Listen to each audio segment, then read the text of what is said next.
today, this is an extra thrill. I'm going to go for all of them, really. Hopefully, Susan Waldman joins us, and Dave Sims, Sid will join us. But this is a little different because in a former life, this guy was actually my partner. He's really one of the good dudes. Listen, if he wasn't a good dude, we wouldn't waste our time bringing him on. He's a true sports guy. He loves sports. He knows sports. He's just a real approachable, good person. Jody Mack is with us here on the field. Welcome back, Jody. What's going on, buddy? Tiki, by the way, when he worked with me, he didn't need glasses. He wouldn't even begin to put glasses, reading or whatever. No, he was too worried about how good he was looking. Yeah, so right. I'm glad to see that he's catching up with some of us as far as age goes, and he's got to put the reading glasses. Yeah, he has to read more than I do. I can just kind of react because I need him too. I need him too, Jody. I just don't wear him. Jody, it is what it is. And by the way, Joe, it's crazy that you say that because when you and I were working together, I mean, that was certainly a very important, but also a very different part of my life. I had just gotten engaged, then eventually got married. I remember, matter of fact, I remember leaving the studio the day of my bachelor party. You and I were working together, and I just remember him saying, Tiki said, dude, just come back in one piece. Yeah. Come back. Tell me you'll piece. be alive by the time the bachelor party is over. Yeah. I kind of need you by my side here, buddy. And he did, God bless him. I made it back. So Jody started, by the way, for those who don't know, Jody McDonald, the original weekend overnight host back in 87, talking wrestling, talking gambling, talking everything. And then in 99, if I have this right, full-time, and you were with Susan on the middays for a little more than a year and 3 really good years with the very talented and out of his mind, our buddy Sid Rosenberg. So you've had quite the run here at the Fan. Before we start talking shop about teams, etc., what was it like? What were you doing? Let me ask you this, Jody. What were you doing before you got on the overnight weekend session here on the Fan? What was your first job? I was an associate producer. My first job was at ESPN as a driver messenger. If you want to go even further back than that, right out of college, messenger. I was the public address announcer for the Albany Colony A's. Because I'm a SUNY Albany guy, and yeah, they hired me to be their first ever public address announcer. Okay, so I did that for a summer. Jody, did they have any? Did they have any guys that really made the show? Who was some of the stars? Anybody make it? Yeah, Mike Gallego was on that team. Yeah, Mike Gallego, shortstop, played for the Yanks too. Stuck around in the bigs for a serious period of time. Yeah. Charlie O'Brien, the former Brewer catcher. Yeah. Was on that Albany Colony A's team. They had a couple of guys that made it to the big. It was fun. I got to play whatever music I wanted to. Now batting for the Albany Colony A's. Yeah, Bob Shepard, I wasn't, but they hired me. They get me employed for the winter before I went to ESPN, starting as a driver messenger, 3 years, made it my way up to associate producer, and then, submitted a tape for WFAN. They said, well, his father ran the Mets, and we're the Mets station, so we know he knows the Mets. How bad can he screw up the weekend overnights? And they gave me the gig, and I did it for a bunch of years before I went down to Philly and became a full-time guy. So BT keeps telling me, Jody, about how you talked wrestling. Like, you did everything. You could talk all the sports. Horse racing, et cetera. How was wrestling received on sports radio? Because I can't imagine right now talking about WWE wrestling. Jody, would you educate the man, Jody? Educate the man, Mac. Right? You're saying you couldn't imagine it right now? Yeah. Do you know how big wrestling is? I do, but I couldn't imagine You're living talking in your little sports bubble, buddy. No, it's on Fox. It's on USA. But Jody, did people call you? Peacock. No, when I did it back in 87, it was trend setting. I was taking a chance. It wasn't near as big as it is today. It's mainstream, big guy. I don't think that we could talk wrestling. I could. I mean, you'd be bored out of your mind, and maybe the audience, but I could do it. Mac, I'm with you. But that's my question. Like, did people respond to it? Oh yeah. It was to this popular. day, I still get, hey, Jody, I stayed up till 2 o'clock in the morning on Sunday mornings to listen to you and Rich Mancuso. It's like ancient history 30 years ago, Jody, when people still say, Jody, I never missed a segment of that. But Jody, what were you talking about? Were you like, that was an unbelievable athletic feat? Like, what were you saying? Sure. What were you saying? Storylines and what Vince McMahon was doing, because video alert, wrestling is fixed. I know that's going to surprise some people out there, but so you can talk about storylines of the guys in the shows they're putting on. Oh, there's plenty to fill an hour every week on the weekend, sure. Oh, I mean, listen, Mac, I don't know. Sometimes I wonder how he and Rondé grew up. I mean, I don't know how. Tiki and I are just about the same age, and I mean, I was jumping off my dad's dresser, pretending I was Jimmy Snuka. One time I actually this is actually next level, probably weird and crazy. I actually cut my face a little bit on purpose. Not bad. Are you serious? Just to get a little blood dripping so I could do the promo. Yeah. I was out of my mind with this. Like, you missed the boat. Who was your favorite wrestler of all time, Mac?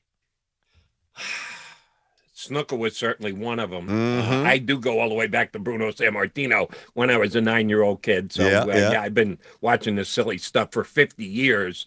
You know who I liked? Who would be a guy that, shortly Tiki's not going to remember. I don't even know if you will remember. Oh, yeah. Ivan Putski. The Polish Hammer. Of course I remember Putski, man. Oh. Come on, tremendous. Jody. Loved him. Had no ability to speak whatsoever. Wasn't all that great a wrestler. No. But he just had command in the ring. He did. That I appreciated greatly when I was 11 intrigued. Or whatever it was. That's intrigue. You were intrigued by him, Jody, right? didn't he do a lot of I think he did a lot of 6-man matches. Wasn't he? Didn't he team up with Andre the Giant a little bit?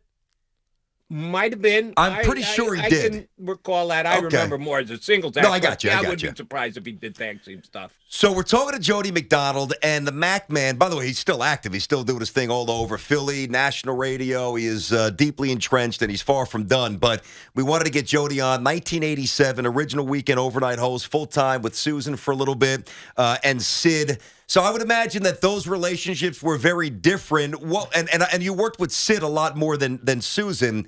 What was it like strapping in for a couple of hours every day with that maniac? Sid made it fun.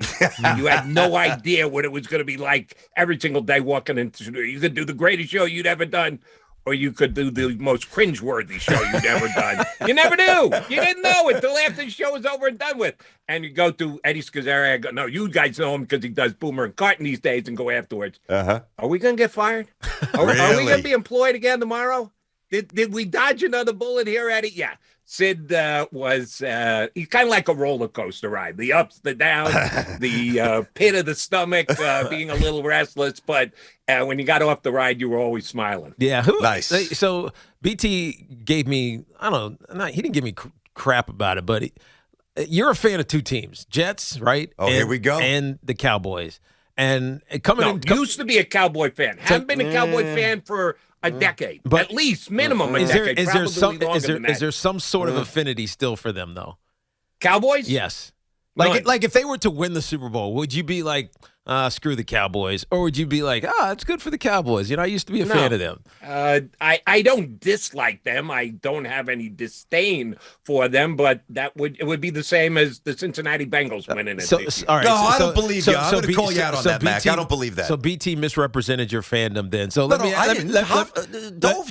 ask you then, how did you switch from being a Cowboys fan to a Jets fan?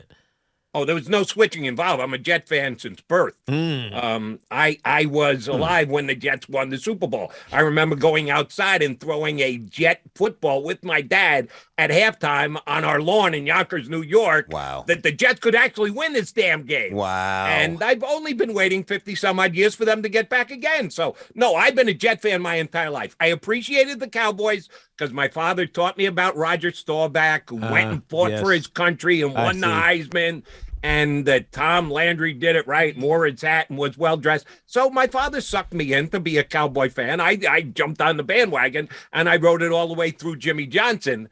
But when they fired Jimmy Johnson brought in Carol Owens. Okay, that's what I was after here. So let's get this right. So Jet fan from infancy. That's a great visual, by the way, throwing the ball around with your pop. That's awesome. We win the game.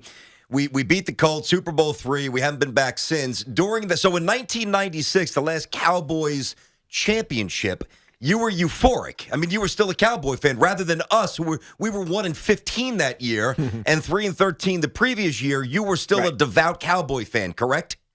I'd never say I rooted for the Cowboys over the Jets. If the Jets and Cowboys played, I would always root for the Jets. Okay. Cowboys and anybody else, yes, I would root for the Cowboys. All right. But Jerry Jones doing what he did, pushing Jimmy Johnson out the door, I think was idiotic and continues to prove to be idiotic since they haven't been back yet. And Barry Switzer's Super Bowl, please. Yep. That was Jimmy Johnson's third Super Bowl. Barry was standing on the sideline, but that was Jimmy's team. Okay, but how about this, Mac? Aside from, say, both know, Derek, and maybe some other posters that you had in the bedroom as a kid. Did you have Dallas Cowboys posters or Jets posters? No, Joe Willie. All right, I'm just checking. Those were my two guys. I'm the just two checking. quarterbacks, both number 12, Staubach and Joe Willie.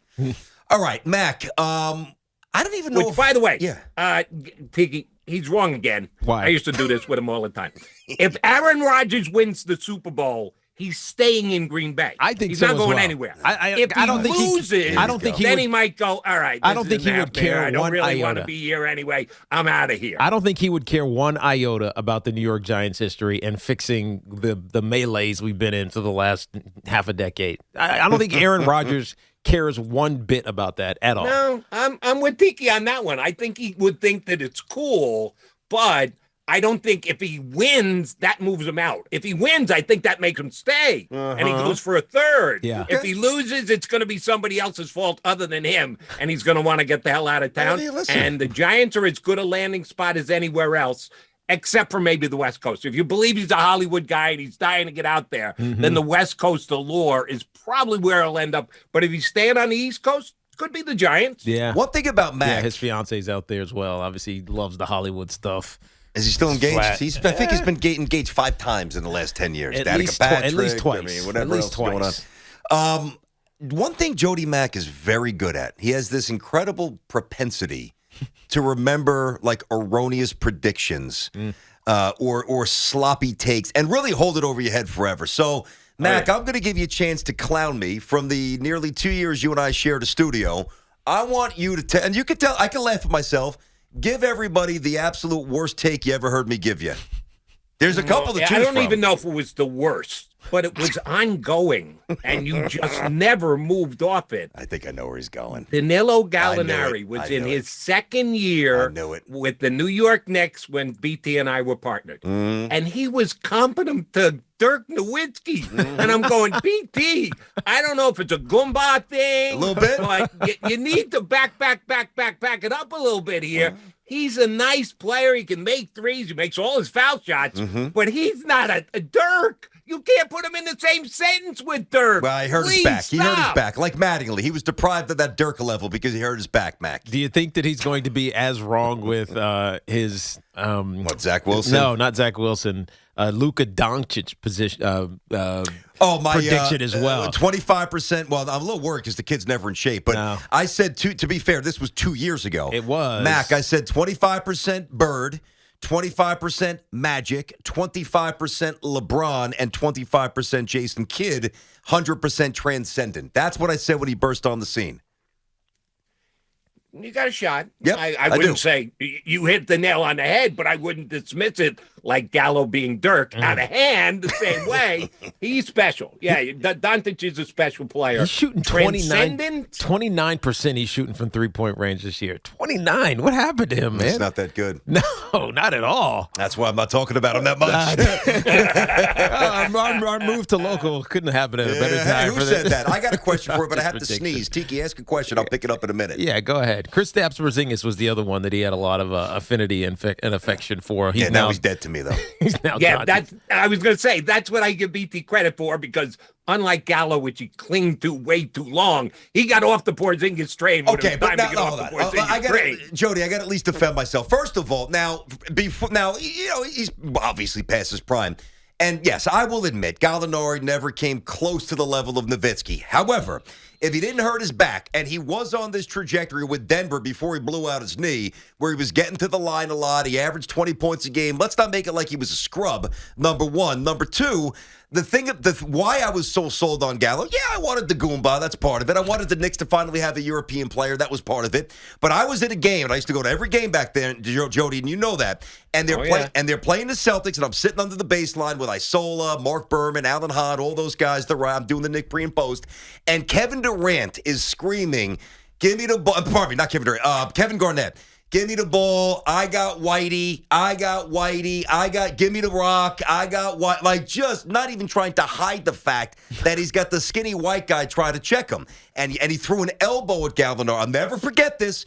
Threw an elbow. Next time down the court, Gallinari demanded the ball, threw an elbow at Garnett, and made a fall-away 10-footer. And I said, this guy's got balls. That's what I love. And he had skill. but he had stones. But he was not Nowitzki. I'll take it on the chin for that. I will. And here's where I got to give you and Gallinari credit. 13th year in the league. This is his 14th. In his 13th year last year, he was a key contributor to them making the Eastern Conference Finals. Oh, I know. Not a starter, but coming off the bench, getting big buckets, playing small center. How long was he Gallo with the playing Knicks? small center. The We Gallo traded I him. remember I know, but how used to long? stand Couple behind the years. 3-point line I know. and launch bombs as a young Nick. I know. So he's developed his game and stuck around for 14 years. That's an accomplishment. I'll give you that much, PT. Do you like Zach Wilson? Do you believe in Zach Wilson? You and I went back and forth, and we used to text last year. Even when we're not doing shows together, we're still texting. Yeah. Because I'm a Justin Fields guy. Uh-huh. And I think they had very similar years this year. Both of them flashed. Zach's better. But when we'll see over time. We'll let the tiebreaker, Mr. Barbara, hop in here. Yeah. Go ahead, T. This year alone, what they accomplished, Fields and Wilson, I call it a push. No. You want to give a Wilson's nod better. one way or the other? Yes. I mean, Wilson's more talented. I think Wilson might be more talented. I think he actually works harder. The question is who has more talent. It actually probably is Justin Fields. But then this is talent? just like Okay. overall, like Gotcha. athleticism, talent, whatever, I gotcha. physicality. It's probably Justin Fields, but this is where the coaching is going to matter. This is where you get drafted means more than anything, right? It's Patrick Mahomes' situation. You get Mac Jones gets drafted to the right place. If Mac Jones is the Jets coach or Jets quarterback, yeah, sure. Think of how much trouble he would have had. He'd be terrible. He would have been terrible, Awful. but he got drafted to the right place. So much of it's going to determine who's the next coach of the Chicago Bears, and if it's an offensive-minded guy who can protect them. Yeah, if the Bears hire a defensive-minded guy, what the hell are forget they it. doing? Forget that it. would They be- have to pay. It has to all be about Fields and who can make Fields the star he could be. That's right. That has to be the Bears hire. Couple of quick hits for you. We're talking to Jody McDonald, the Mac Man, original weekend overnight host back in '87 when the station launched. My former partner, full-time here at the Fan for a nice 5-year run. Middays, Susan Waldman, 3 with Sid. That was a very good show, which I used to listen to. All right, I remember you telling me, we don't have a lot of time. I remember you telling me years ago, though, that you did not carry an ATM card. You carried a wad of cash, and your stock and your stock line was in case a game of cards ever busts out. Nice. Do you still not carry an ATM card? Or a guy sends me a tip on a horse. If I got to make a run to an OTB somewhere, you got to be able to put down cards. Yes, I have a debit card. Okay. No, I would never use it to buy a soda. I hate people go up to a soda machine. A soda's a friggin' $1.50. If you don't got a $1.50, why'd you leave the house? So yes, I have a debit card, but I still have cash at all times. Right now, I guarantee I got at least $200 in my pocket just in case. You can't use plastic at OTB? No. Where's OTB? Where's OTB? It's the one He my doesn't know wrestling. He really doesn't know Listen, horses. Mac. I mean, He has lived a sheltered life. He's killing me. No, I grew up in Southwest Virginia. Him and Rondé grew up in a bubble. The Bubble Boys from Seinfeld. Tiki and Rondé, the Bubble Boys. Hey, Mac, I meant to ask you this. I think I asked you this years ago, but, when your dad was the GM of the Mets, and let's end it up on this, in the 70s, and, it was a totally different franchise. First of all, too bad your pops didn't have Uncle Stevie writing the checks. I mean, it would have been very different. It was such tell a, me about it. Did you get to run around at Shea Stadium and mess around, like shag balls and all that stuff? Oh, yeah. You did? I used to run up and down the ramps. That was my high school years, so I was still playing ball at the time. So I would go out and work out in Shea all the time in the clubhouse. I know you're on a break. You got 90 seconds? Yes. Yeah, we got you. Go ahead. One of the years my father was the general manager. It was John Stearns. Catcher. Wanted to buy this new great Peloton before it was Peloton like exercise bike, and he wanted the Mets to buy it. Okay. And my father said, "We just spent $600 on a new bike for the clubhouse." Stearns said, "Don't worry. If you put up half, I'll collect the money from the rest of the guys. We'll split the cost between the players and the team." My father said, "All right, fine. You need this super exercise bike." John Stearns went to every guy on the team. It was like $30 a piece or something like that. Who's the only guy who didn't pay? Let me guess. The only guy that Dave Kingman. Dave Kingman, exactly right. I nailed it. The highest paid guy on the team had more money than anybody else. Kingman said, "Well, they just bought a new bike. Why? It was $30 friggin' bucks for Dave Kingman. Kingman, get the outta highest here, paid guy on the Kingman. team wouldn't pay. Kingman, So yes, take a I hike. used that exercise bike. Kingman never did. Jody McDonald did in the Mets clubhouse. He was miserable, Kingman, from what I've read. He hit bombs when he hit them, but man, Jody, we could do this all day. You and I obviously have a relationship off the air, but I wanted to get you on.